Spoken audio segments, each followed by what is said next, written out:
can only be downhill from here. The concept of a competitive equilibrium is, well, it's one that I'm taking for granted that you have some idea of what we're talking about here.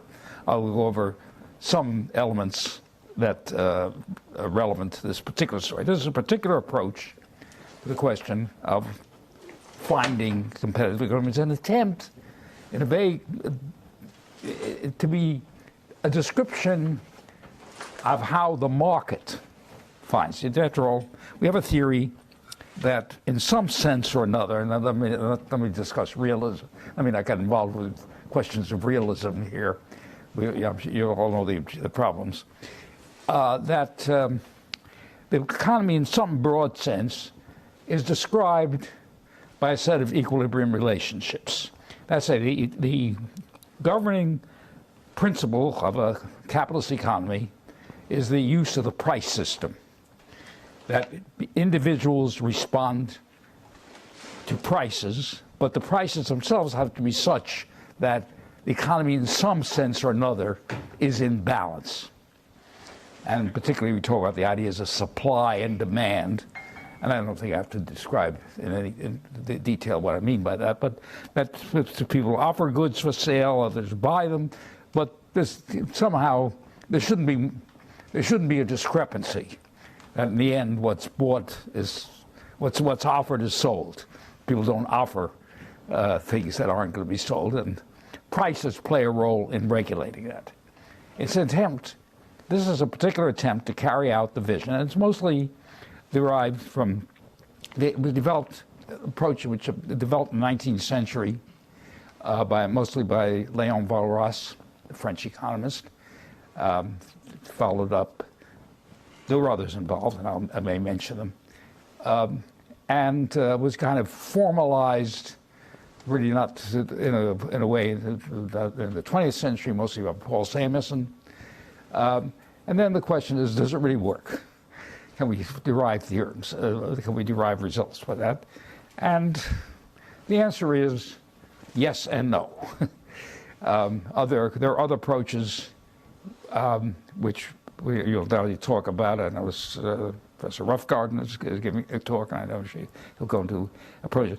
But the point about the method, the approach that's talking about here, the word, I'll have to use the French word, tâtonnement. It's because it is borrowed into English and everybody uses it.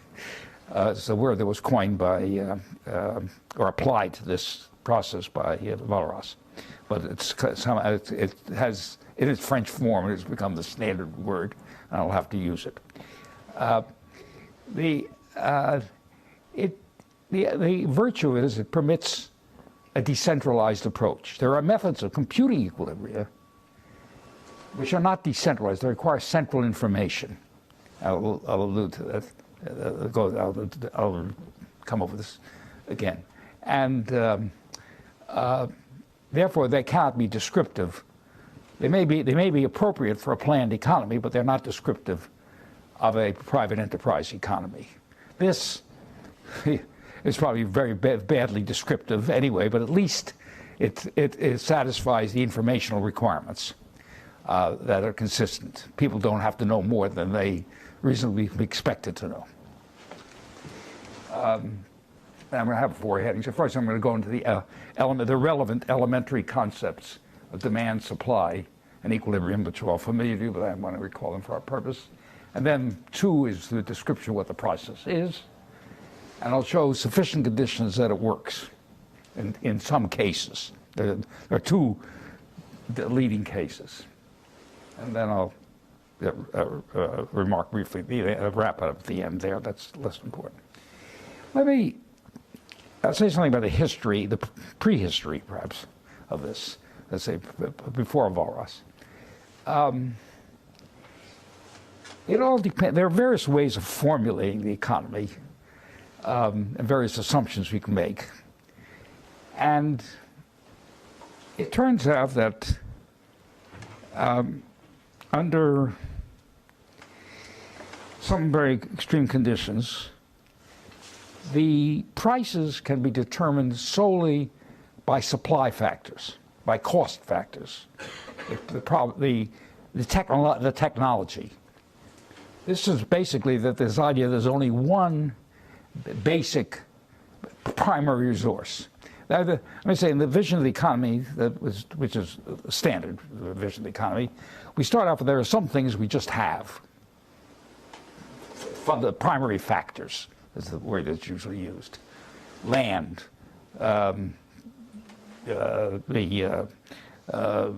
labor, although there's a problem with labor, but minerals, things that are available and that are given to the economy.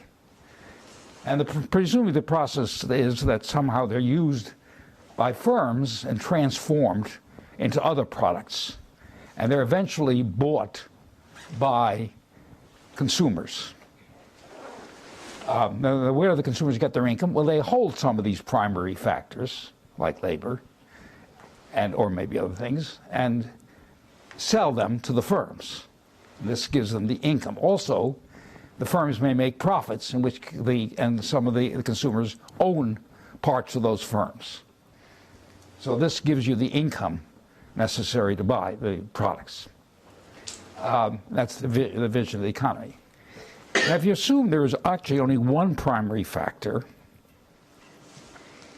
and then it really turns out that prices can be determined by the forces of competition. Oh, yeah, I'm sorry, one more remark. It's obvious. Each individual is kind of small on the economy, and therefore it takes the prices as given. It's the competitive hypothesis. And we're talking here about competitive equilibrium. The monopolies bring in new and still more difficult questions of adjustment. And that's all. I'm going to maintain this because I'm giving history, not trying to defend the assumptions. So the idea is that there's only one primary factor, then in effect all production consists of using that factor, and therefore the prices are proportional to the amount of it's used, directly or indirectly. Because I may be a firm that buys something from another firm, but directly or indirectly the prices. And this is one of the reasons why the questions of price adjustment don't play much of a role in the period, let's say, from Adam Smith, which you may think was the founding of modern economics. Of course, there are always predecessors, but you know, let's just leave the conventional account there. When he discusses value, it's really how much of the primary factor it's used. These were not so clear. Ricardo was clearer on these points. And you may say, well, where does labor come into this? Well, there really was an idea that labor is produced by goods. That's to say, if you have too many workers, they starve. If the population is too big, they starve to death. That's Malthus. But it was taken up by all the other economists. So in some sense, labor is a produced good. The amount of labor given by the supply by a single individual was taken as given. You weren't thinking of negotiating hours of work. And of course, one of the troubles as the 19th century wore on is it was perfectly clear that wages were well above any kind of subsistence level. People were not, the size of the labor force was not determined by wages. They're not literally just barely enough. See, the idea of Malthus was that if more people came on, they'd starve. And if there were less people, wages would rise, and that would induce a population increase. So the equilibrium was that people had a wage just barely enough to keep them alive. Well, as the 19th century wore on, that clearly was false. And the idea that labor must be an independent source. So there already more than one primary factor, in which case it was not going to be very easy to have a price. This is one of the reasons why people paid relatively little attention to demand functions, to the question of demand, because the prices were being determined on the supply side. And by the time of Valrassa, this was no longer a supportable thing. And there are various other stages in the, for example, in the discussion of foreign trade. John Stuart Mill pointed out you have to figure out what's the demand by Germany for English products and what's the demand by England for German products. So you already have to have demand, and this would affect the exchange rate, or the exchange rate would affect this, but in turn, equilibrium would require the exchange rate be set at the right level so that trade was balanced. So there were all sorts of reasons why, in the late 19th century, the importance of demand as a determinant of prices became more central, and it wasn't only Valrassa, Stanley Jevons, Karl Menger were developing the same ideas at this similar time. I just give this historical background to explain why the interest in this thing. Now this is sketching the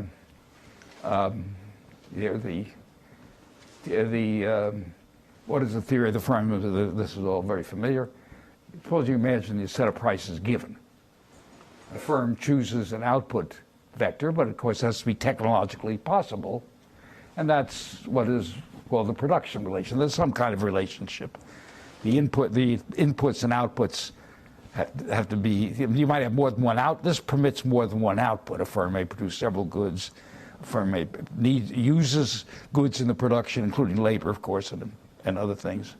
And there's got to be some relation between them. So there's got to be a constraint. There's given the inputs and all the outputs, but one, the output, the last one, is determined. But it's a constraint that the prices don't enter into it. The firm maximizes profits, that's standard, taking the prices given. So it winds up with a vector.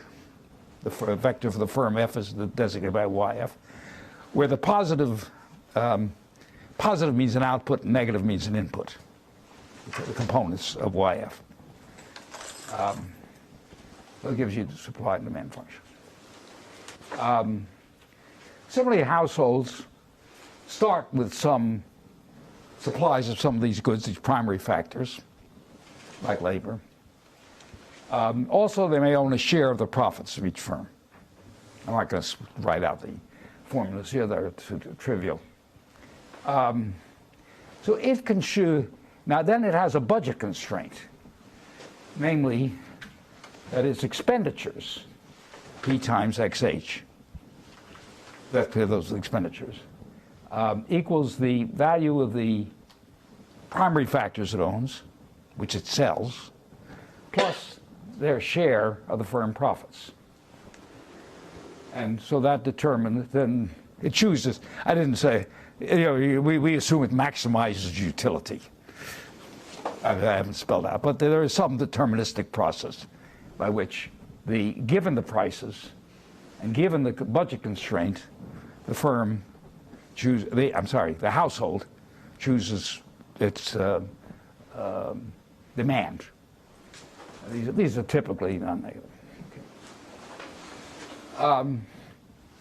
So this gives rise to the concept of what the excess demand is. The demand minus the supply.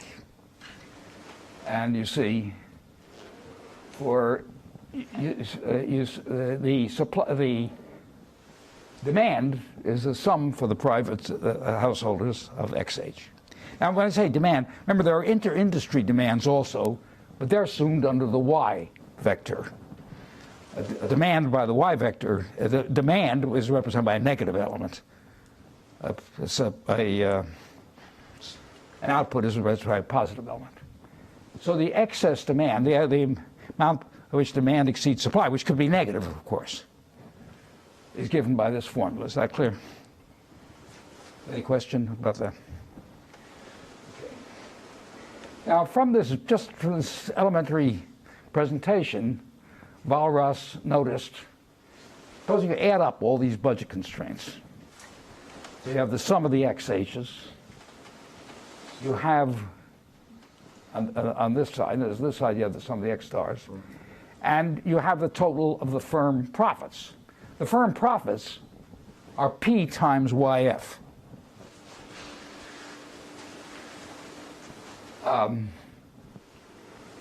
So if you add that all up, see, it's P. So if you take P, the vector P, the inner product of P and Z of Z, you have the value of demand, which is now So there's x star h, which cancels px star h. And here you have the sum of the profits, which adds up to the total amount of the profits distributed to the households. Since the households are the stockholders who are the owners of this. So we have a very simple relationship that from the definition of P times Z of P is 0. We call that, today is generally known as Valrassa's law. So this is one, you see it's a very elementary derivation, obviously. The point I'm getting at here, the direction I'm going, is what conditions do we impose on Z? Because Z is going to play a role in our dynamics. And turns out that I'm giving some very elementary derivations. In fact, there are only two properties. They can say, now, have we overlooked it? After what I'm saying, their firms are maximizing. Right? Doesn't this give constraints? Well, there's a general result, usually referred to as the de Broglie-Mantel theorem, that no, you can get almost any aggregate excess demand, even though you assume each individual is maximizing utility. The maximization of utility does not impose the mere fact that you're maximizing. If you knew the utility functions, of course you'd have a constraint. You'd use econometrics, really. But if you don't, if you're just trying to say what can you deduce merely from the fact that you're maximizing utility, it turns out that individuals are maximizing utility. It turns out that in the aggregate, this is essentially no constraint at all. Any function satisfying Valrassa's law and homogeneity and continuity. I didn't spell out continuity, but that's, that is possible. So in this aggregate, okay. This is the second constraint is suppose all prices are multiplied by a constant, same constant. Well, obviously the firm's maximization is unaffected by that. It's only that just multiplies the profits. And similarly, the budget constraint is essentially the same. So multiplying all the prices by a constant is leaves all the behavior, leaves the excess demand unchanged. Or another way of saying it is homogeneous. The excess demand function is homogeneous to degree 0 in prices. So these are the two basic properties that we can deduce from this model. There's not much else. What do we mean by equilibrium? Well, the simplest way of putting it, the way Valrassa would have put it, is simply excess demand is 0. That means demand is equal to supply at every market. In other words, the idea, the coordinating function of the market is expressed through market clearing. Now, that's the way you put it. The modern way, which is, it's already hinted at, if you look at the creators, the founders, the so-called neoclassical point of view, Valrassa, Menger, or Jevons, there's a hint, especially Menger does this more than anybody else, that some goods could really be free. Suppose you take a good, let the price go to 0. People may not buy an infinite amount of it. You breathe air. Air is a free good. There's a lot more air than we need to breathe. It's not scarce. So even though we pay nothing for it, there's no particular problem. So in other words, if you have a negative excess demand when the price is 0, then we can call that equilibrium. And I mentioned that, although I'm not going to pay much attention to it. This would be a more modern point of view. Now, one question, especially if you use this model, this was probably brought out most explicitly by a person who later became much more famous as a mathematical statistician, Abraham Walt. He's still a graduate student at the University of Vienna. He was essentially, came from Romania. He was my teacher. He came from one of my teachers, and he came from poor student from Romania, and they needed money. So there was a banker who had background, Schlesinger, who had background in, that actually got a PhD in economics before he went into the family business, and got kind of curious about the existence of equilibrium.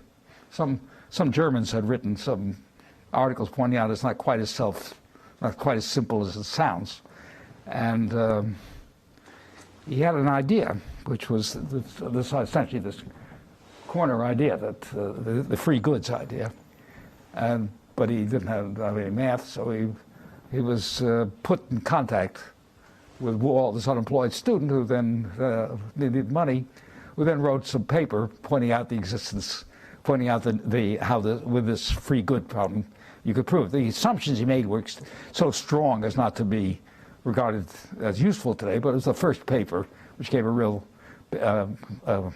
proof of the existence of equilibrium under some conditions. The conditions were too strong to be reasonable, but Mackenzie and de Brunei first really gave the proofs. That was after Nash published. It was Nash's techniques that told us what to do. I got to say that as soon as I saw that, I got to scratch my head and say, "This sounds like." If you reinterpret it, it could be made the competitive equilibrium. There was some tricks to it, but it was not. Basically, that was the idea.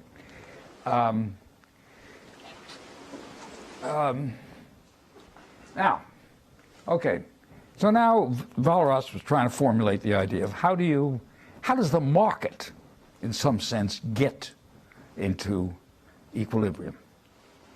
What is it that the price? People have to proceed on the basis. And there's an idea which would probably most people would vaguely have used even well before Valrassa, that somehow if supply exceeds demand, then prices are going to, the price on that market is going to go. If you take a particular market, one good, the price will go down if there's more supply than demand. And he was partly he was influenced by descriptions of how the stock market came into equilibrium. We know that. How the stock market, somehow a price is announced, and then it turns out that there's more available than people are buying, so somebody else offers it at a lower price, and so forth and so on. So intuitively, and if you take any one market, it's kind of a very reasonable kind of assumption. And you find vague statements of this kind in almost all the economists. But it was Valrassa who made it explicit. Now, but then the question is, what do you mean by it? Well, when he has rather words which give the idea that I just said, but when he actually tries to explain it in some detail, he does something different. And it's what's usually called the Gauss-Seidel method of solving a system of equations. You start with an arbitrary guess. Then you can look at, to apply it to markets, look at the markets one at a time. You take the first market, you have just a guess at the prices, and so the market may not be in equilibrium. Excess demand may be positive. What you do is change the price of that good, say good one, until that market clears, given the other prices. See, the contribution of Valrassa is that the demand for a commodity depends on the prices of other commodities. That's the key. That was the key thing, which seems so elementary, and in fact almost necessary, but it was not really stated explicitly until this trio independently, Valrassa, Jevons, and Menger stated it. This idea was you take the first good, leaving all the prices of the goods 2 to n unchanged, change the price of the first good until the market for good one clears. Okay, now let's go to market 2. With the new price for commodity 1, change the price of commodity 2 until it clears, and keep on doing it. And then when you're through, of course, the last market will clear, but by this time this may have upset. These changes may have upset the clearing of the previous markets. So now you start the process over again. Now, that's not a process which always converges. There's no particular, he had a vague statement that which will formalize later, that the price of commodity, that the most important factor in the demand for a good is its price. The other prices matter, but its price is the most important thing, and somehow, therefore, but it was just hand-waving. There's no proof of any kind. And furthermore, the verbal language is really different. And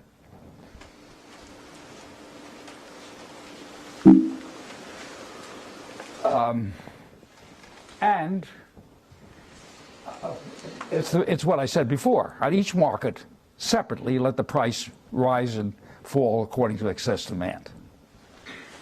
Rise if this excess demand is positive, fall if it's excess demand.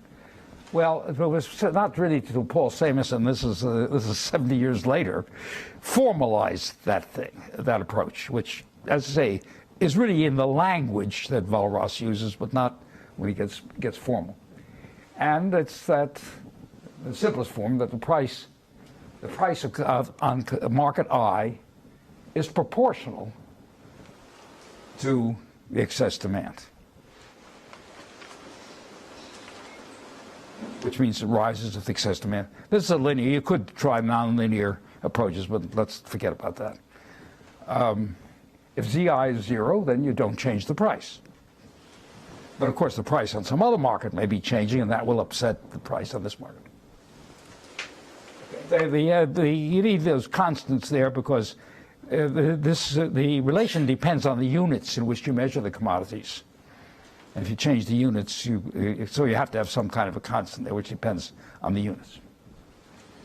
And he used the word tâtonnement, which I say is stuck into English. The A, by the way, should have a circumflex over it, but I can't quite figure out how to put circumflexes on, so I didn't bother. And the word in French means, it's a word that means something like groping, or you might say approximation. But you see now it specializes because the price on one market depends only on the excess demand on that market, which is a decentralized form. It is something which is observable. Everybody knows the excess demand. I mean, excess demand is obtained by people who put in their bids, their requests, and things.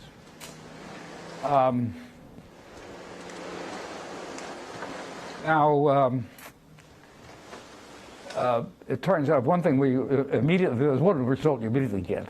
If you take this and differentiate it with respect to time, and then use equation T, and then take account of W, which is, remember that P times Z is 0.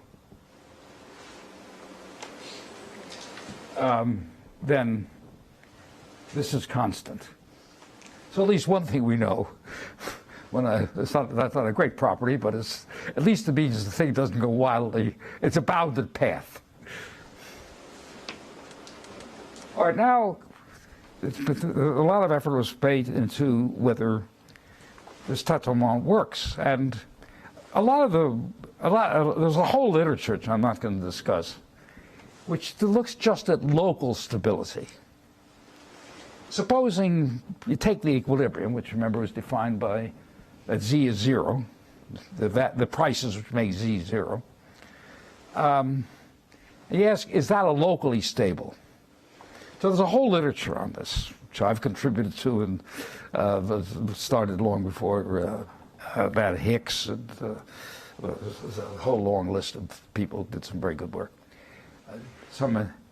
I'm not going to local stability. I'm only discuss global today. But this led Leonard Hurwitz and myself to be thinking about what assumptions would guarantee local stability. And then we found a result And then, in talking to a mathematician, Henry Bloch, he said, well, but it's globally. Your method's globally stable, which was a surprise, kind of a surprise. But it's a special case. Supposing, it's called gross substitutes. The reason is there is a term, net substitutes, which means something different. It's the Slutsky, for the economists, it's the Slutsky relation. But I'll just explain why the word gross appears. Supposing one price rises, then you might expect the demand to fall, although that's not necessarily true, by the way. Economic theory points out there are cases, so-called Giffen goods, where the rise in price will increase the demand. But the normal situation. That means that you're going to divert purchasing power to other things. So it seems that not unreasonable. It can't be derived from economic theory because there are these known exceptions.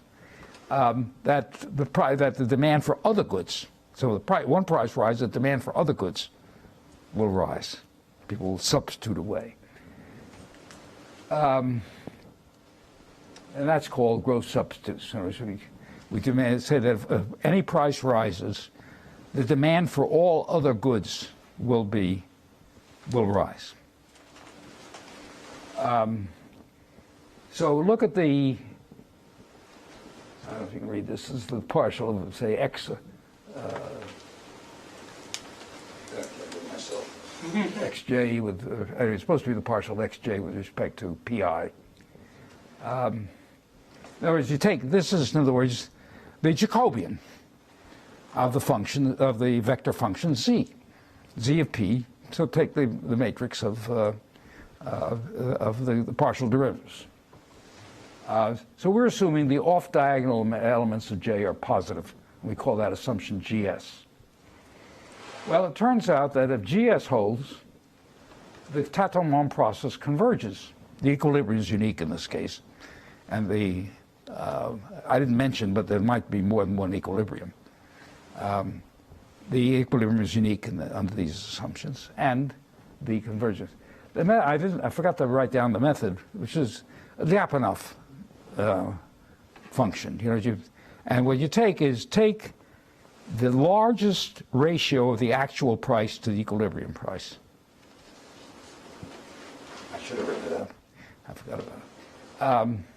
Take any point, take the price, take the largest, the commodity with the largest ratio of pi to p star I. You can easily show in the gross substitute that must be decreasing. And of course, it's zero when you're in equilibrium. That's zero. So that's the Lyapunov method of proving.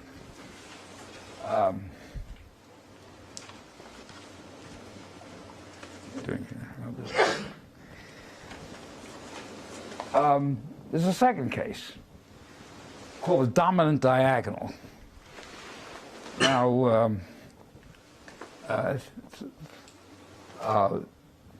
for this, I'm not going to use the Tatonement process as I wrote it, but a slight variation of it. Namely, you take one commodity and consider it as a numeraire. That's another French word from Valrassa, which has passed into English usage. In other words, we're going to say that we're going to hold the price of the nth good, let's call it the nth good, constant. Now, in order for that to be satisfactory, you've got to make sure that at equilibrium, the price is not going to be zero. So you've got to assume that when the price of that commodity approaches zero, the excess demand goes to infinity. But we apply the Tatonement to all the other goods. So let J prime be the Jacobian of the excess demand functions, considering only the non-numeraire goods.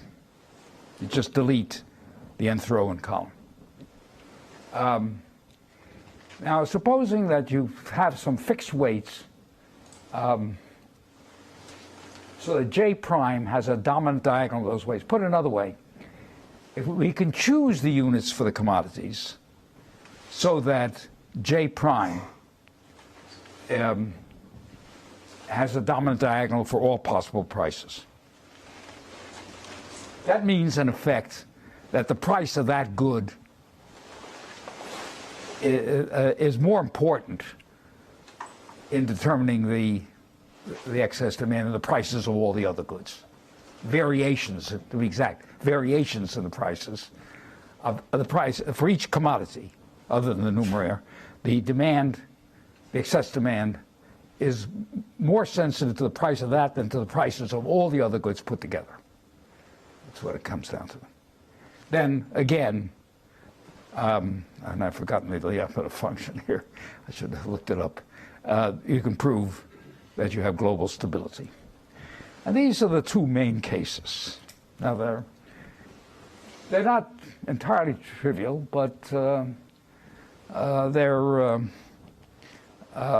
not. They're certainly not exhaustive. And you see the biggest problem is what are called complementarities. Suppose you take bread and butter. It's a classic example. If the price of butter goes up, the demand for bread may fall.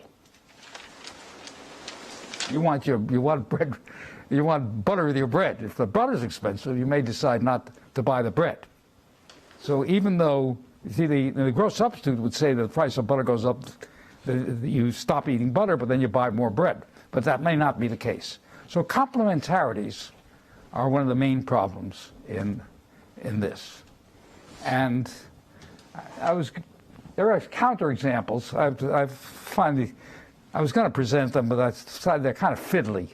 It says you have to do some very detailed calculations to make them come out. But they're pretty simple. That was first done by Herbert Scarf, and then a somewhat simpler one by David Gale, showed that the Tatlemont does not always converge. Now remember, the assumptions we have are pretty weak. All we have is Valrassa's law and homogeneity, really. So it's not totally surprising that even though those do have surprisingly strong assumptions, you're not going to get everything. And as I say, once it was later shown by a number of authors that, as I mentioned before, that the economic theory doesn't put much of a constraint on the aggregate demand.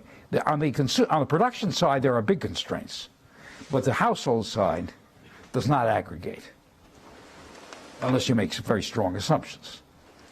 And this is the reason why you can get sort of almost any behavior you want on the consumer side. If you prescribe a demand function on the consumer side, and you can get any result you want. So it's not surprising that simple race. Now, I'm really coming to the end of this.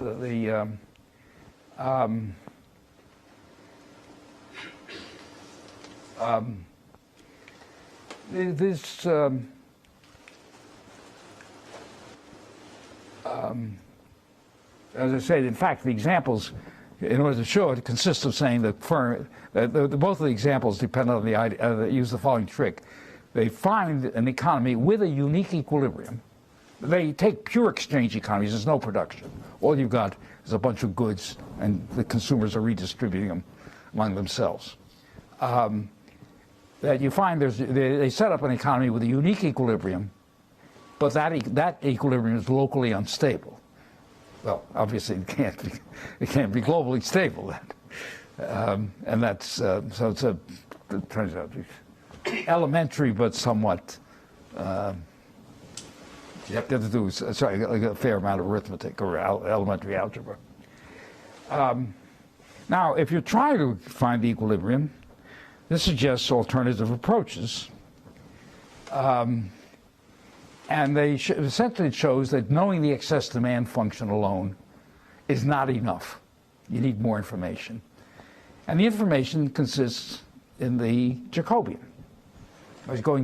They're not only the excess demands, but they're derivatives. Now, for example, a very simple observation is that supposing the Jacobian never vanishes, then it's quite clear that it's really elementary to prove that a quasi-Newton method, you know what I mean by quasi-Newton methods? That's, in other words, you know what I mean by Newton's method? Well, supposing you used it as a differential equation rather than a difference equation. You just move small steps in a direction given by the Newton method, so which of course uses the derivatives, it uses the Jacobian. Then it's very elementary to show that method converges. And Smale did the hard job of supposing the Jacobian does vanish, and that each time you move and hit a point where the Jacobian is zero, you have to do something complicated, that the method will work anyway. Whether it's a practice, I'm not sure that anybody uses it. Professor Roughgarden will know much better than I, whether anybody uses methods like that as in fact. So there's a whole literature, as you know, and you'll be hearing much more about it, which I'm not acquainted with very well, about the use of thinking of the process. I say the proof of the existence is essentially a fixed point argument, like as in Nash, essentially using a generalized fixed point, the so-called Kakutani or von Neumann fixed point theorem.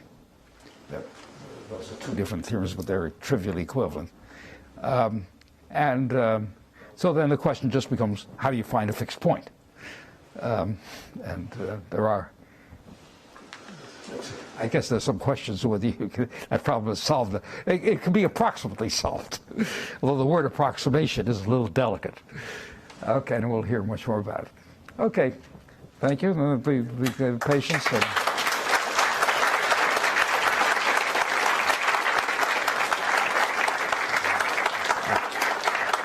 I would go ahead and ask any questions that you might raise. Questions for Professor Howard?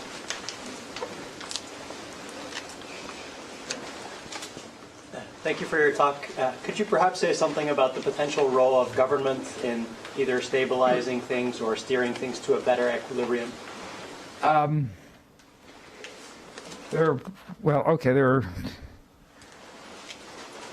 That's a big problem. That's a big trouble. There are many answers to it. One problem, first place, is the question: does the market work?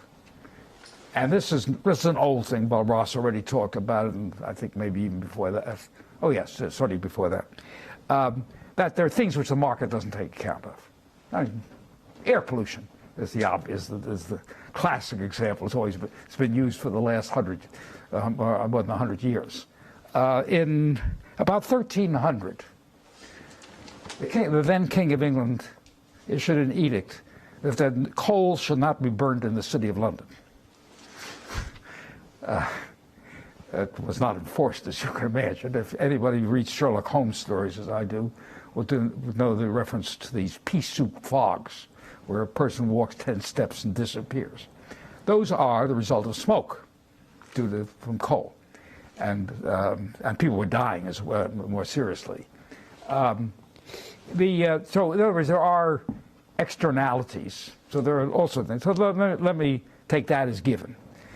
There are things where you need very large scale, and to leave it in private hands, a dam supplying irrigation water. To leave it in private hands would create monopolies. Well, in fact, we have it with electricity, where, because of the size, we have monopolies. So then you have state regulation. Okay, those are the classic examples.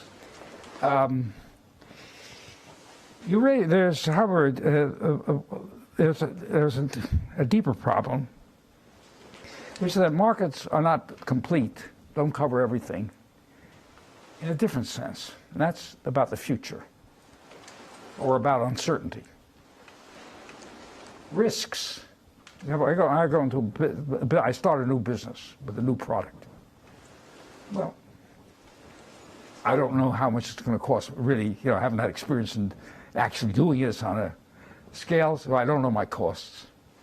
I don't know whether there's a market for it.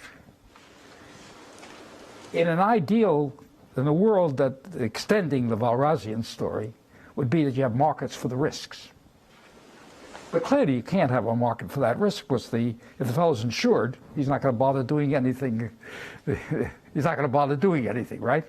It's what's called moral hazard. So there are intrinsic cases where the markets fail. And in fact, the whole question of the future. I haven't discussed time here. Time here is only adjustment time. But supposing it's real time, that's to say, I'm putting an input today, but the output doesn't come till tomorrow, or 10 years from now. If I follow the market solution, I should have a market which says 5 years from now I'm selling now to somebody. Somebody's buying from me the delivery of a good 5 years from now. Well, we don't find it, and we can give a good story as to why we don't find it. So markets are incomplete. And therefore, in that sense, government guarantees, government regulation, which says they'll be around, can matter. Now, of course, as everybody as easily point out, government intervention may create its own incentive problems. So there's a delicate balancing. We can go on and on. And of course, I'm not even discussing the question of instabilities arising in the financial system, which I could go on for quite a while. I don't want to take the time now. It's a good day to. Any other questions?